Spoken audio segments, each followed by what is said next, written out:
So I guess Spielberg had to come out of retirement from his Hollywood blockbusters and show y'all young bucks how it's done.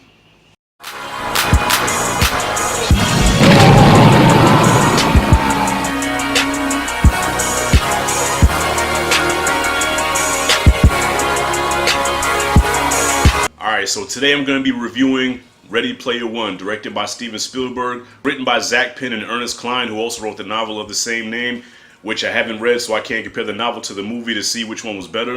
And it stars Ty Sheridan and Olivia Cooke, and that guy that was killed by Bane in Dark Knight Returns.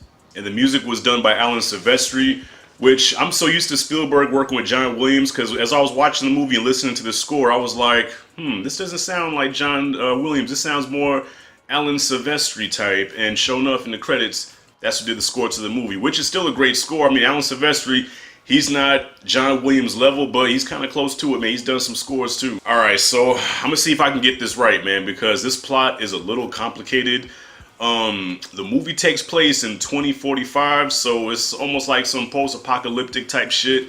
And most of civilization now are like slums and hoods and everything, because everything is just gone to shit. Everything's just all fucked up as post-apocalyptic world is supposed to be. And for escapism, humans have turned to virtual reality to escape their everyday lives, to escape reality, and to live in a world where they can be whatever they want to be, do what they want to do, live how they want to live. So this computer genius, James Halliday, who's like a Steve Jobs type, creates this world called the Oasis. It's a software, and you can go into this program and, like I said, be whoever you want to be. So our protagonist of the movie, Wade Watts, he goes into this world. He's doing what everybody else is doing, you know, playing the game and living how he, you know, pretty much how he wants to live without giving much away. He becomes like the man in this world, and come to find out within this world, there's a game that James Halliday made up where if you win the game, you can get full access to the Oasis and become the leader or the god or whatever the hell of this made up world. There's a big video game manufacturer called the IOI. I think that's what it's called. They're like this big ass corporate entity that wants to own the Oasis as well, so they get in on it. And the guy that's in charge, I forgot what the guy's name is, but that's the guy who Bane, whose neck he broke in The Dark Knight Rises, okay, that guy. So that's enough of that plot and shit, man. So overall, how'd I feel about this movie? I enjoyed it. I enjoyed it. But because I'm not a gamer, I really couldn't relate to it that much because it has such a video game feel. And I haven't been a gamer since 2007's Madden. Yeah. Only one man. Come on! With the throw, incomplete.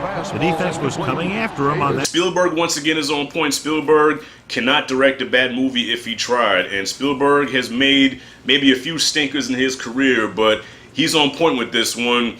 Is it his most memorable film to date, or one of his most memorable? Nah. Over time, let's see how the film ages and holds up with the rest of them. But if you put it next to like an E.T. or Poltergeist, yes, he did direct Poltergeist. I don't care what nobody says.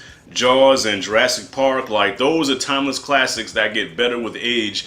And with this one, I'm not going to say this is one of his best, but I'm not going to say it's his worst. Like, this is one of his good movies, okay? This is one of his movies that I say are good, but I'm not going to say it's a masterpiece. There was one scene that I really did enjoy where they went to this world where it was a reenactment of a classic film, and they played out certain scenes from this movie, and the nostalgia kicked in, and I'm like, oh wow, I remember that. Okay, that's gangster as hell. Like, I like that shit. So there were scenes that I really did like in this movie, but with the characters, I really wasn't all that interested. I mean, the story between Watts and Olivia Cooke's character, I thought, you know, the love story between them was decent, okay. But it's kind of hard to get invested in a love story between two CGI characters. It's just the human element's kind of missing from it, so it's kind of hard to really attach yourself to that. There's a lot of CGI in this movie because a lot of it does take place in this virtual world, and the CGI is on point. Like, it's really good, and it's supposed to be there compared to where it's supposed to be in the real world, and you can tell something's CGI and it distracts you from the movie. So this didn't do that at all. But like I said, it's kind of hard to get invested in computer-generated characters and like feel something, because it's just something about human connection that you just can't get with, you know, human to CGI compared to human and except for the Hulk. That's different because the Hulk is a CGI character, but I connect with the Hulk. That's my boy, that's my brother. Look at that. Respect that shit, yo, respect it. The characters were a little bland. Some pacing issues here and there, you know, but other than that, I thought it was a really enjoyable film. I did have a lot of fun watching it. It was probably maybe 20 minutes too long. I mean, it's a 2 hour and 20-minute movie, so it could have been probably a little bit shorter. But overall, it was a good experience. I think Spielberg came back strong with a big movie because Spielberg has been doing a lot of smaller stuff lately. Overall, man, I'm gonna give Ready Player One a B. A solid, fun popcorn movie. Signature Spielberg. His art making is all over it, man.